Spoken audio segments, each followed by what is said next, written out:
Hello guys, tayo po ngayong araw na ito ay gagawa ng isang ice cream candy. So, kaya po ice cream candy dahil siya ay may halong ice cream at saka ang ice cream ay gagawin nating ice candy. And then, hindi to for personal, ito po ay business habang nandito po tayo sa bahay due our pandemic and saka sa nangyayari dito sa ating mundo. Gagawa tayo ng ng konting isip para tayo ay mabuhay, di ba?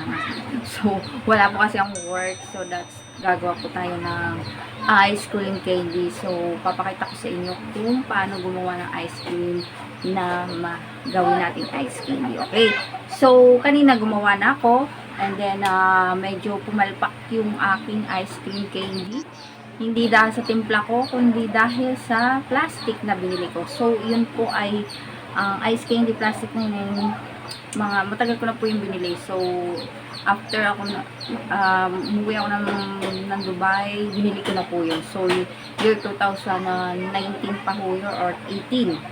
So ngayon po ay papakita ko sa inyo yung kapalpakan ng plastic kanina, and then gagawa ulit po tayo ng ice cream candy. Ang flavor ay milk tea na merong ubi ice cream. So madali lang naman po ang ating ingredients kung paano tayo gumawa ng ice cream candy. So una-una po ay kailangan meron kang ice cream. So hindi na tayo mag-homemade kasi meron na tayong ice cream at itong gagamitin natin mamaya for the ice cream candy. Ihahalo ko po ito sa milk tea. Okay? Milk tea powder. This is the milk tea powder. Ito po ang ating ingredient lang. Siyempre, tubig. Okay? Meron din siya ng tubig. And then, gagamit po tayo ng pichel and budo para pandagay ng ating gagawing ice candy. So, yan lang po ang mga ingredients or gagamitin natin para tayo makagawa ng ice cream candy with Nestle ube extra creamy ube. So, yun lang po guys, and panoorin nyo sana kung paano gumawa. Napakasimpleng business po yan. So, kasi yung aming pong refrigerator ay rep ay walang laman. So, naisip ko po na yun ay gawin natin konting business, ang ice cream candy.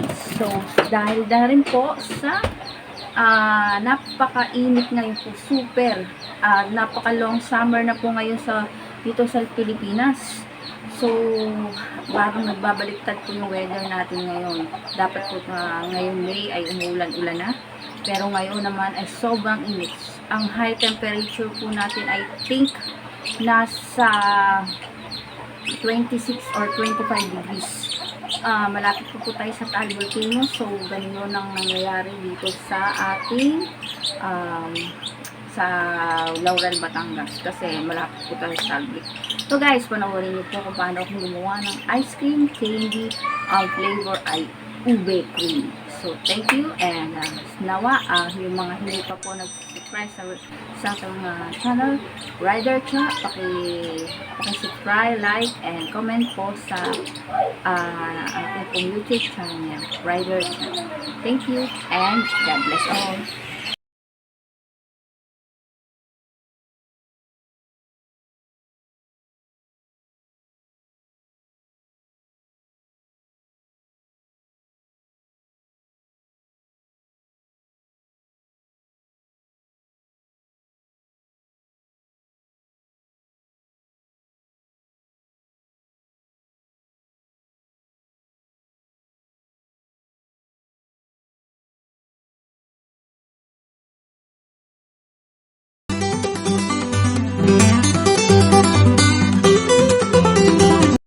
Yan, after niya hinalo ko yung milk tea at saka yung tubig, saka natin ilalagay yung ating ice cream na gagawin natin ice candy. Yan, ito po ice cream. So, i-dissolve lang po siya, tutunawin. At eto na, pag natunaw na siya, ready na po siyang ilagay sa plastic. So, nagpabili na ako ng plastic na iba kasi puro palpak yung binili kong plastic candy. plastic ice candy. So, yan, natutunaw na po siya. Ready na po siya for paglagay sa ating ice candy. So, napakasarap po nito na hindi nalugi yung 5 piso para po sa ice cream candy ko. So, matitikman nila yung Nestle ice cream, extra creamy ube, at ginawa ko po siyang ice candy. O, nilagyan ko po siyang milk tea. Sa isang isang ice candy, ay meron kang 5 piso. Survive ka na sa summer na ito. So, tara na guys, lalagyan na natin siya sa plastic.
So, mga bayan ko, and hello guys. So, bumili ulit yung mga kids ko ng plastic ng ice candy. But, white horse pa rin yung binili niya. Tingnan po natin kung dahil ba yun sa katagalan ng taon, kaya biglang narupok ang plastic. Tingnan natin yung bagong plastic ngayon na ganito ding white horse. Kasi yung kanina, yung butas lahat ng plastic ay tagal ko na post in binili. So, eto bago na. So, titingnan natin kung yung po ba ay okay. Okay? So, tara guys, mag-pack na tayo ng ice cream candy. So guys, so far naman po, okay yung ice candy na binili ng ice plastic na binili ng mga anak ko. Siguro dahil nga po sa katagalan ng panahon ay naging marupok na yung plastic. So ito po siya, okay naman siya, walang any damages. Yan, ito na po yung ating ice cream na flavor po ay ube. So guys, gawin na natin, pack na natin para maging pera na. So kailangan natin po ito ilagay sa rep natin. So yung rep ko naman po madali siya mag-yellow. So baka by mamaya ay yellow na po yun. Yung nilagay ko kanina, tapos ito pa. So, kailangan natin siya pack para magpera na. Di ba?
Hello po, I'm back and I will show you my finished product of my business, my little business. Here this one. This is my ice cream ice candy. So medyo matigas na po siya. Then tomorrow pwede na po siyang i-sell or ibenta sa mga bata dito kasi mahilig ng mga bata. Pwede rin mga matatanda. Only 5 pesos po this one. And can you see it? It's very look it delicious. I don't know if magugustuhan po ito ng iba. So, salamat man po at meron na po tayong business. The small business for our little house here. So guys, salamat po sa ulit na panunod niyo sa aking vlog. At nawa is enjoy niyo po yung vlog. Kahit po hindi siya masyadong maganda yung pagka-edit and also the surroundings na light ganyan. At least nakapagkaroon kayo ng thinking na magkaroon kayo ng business na ganito. Kahit nasa bahay lang kayo. It's small business. Kaya na ito ng inyong mga bulsa. So, thank you po ulit. And please subscribe. Please watch my videos. Subscribe, like, and comments for my YouTube channel, Rider Chat. So, guys, salamat po ulit. And God bless. Stay safe.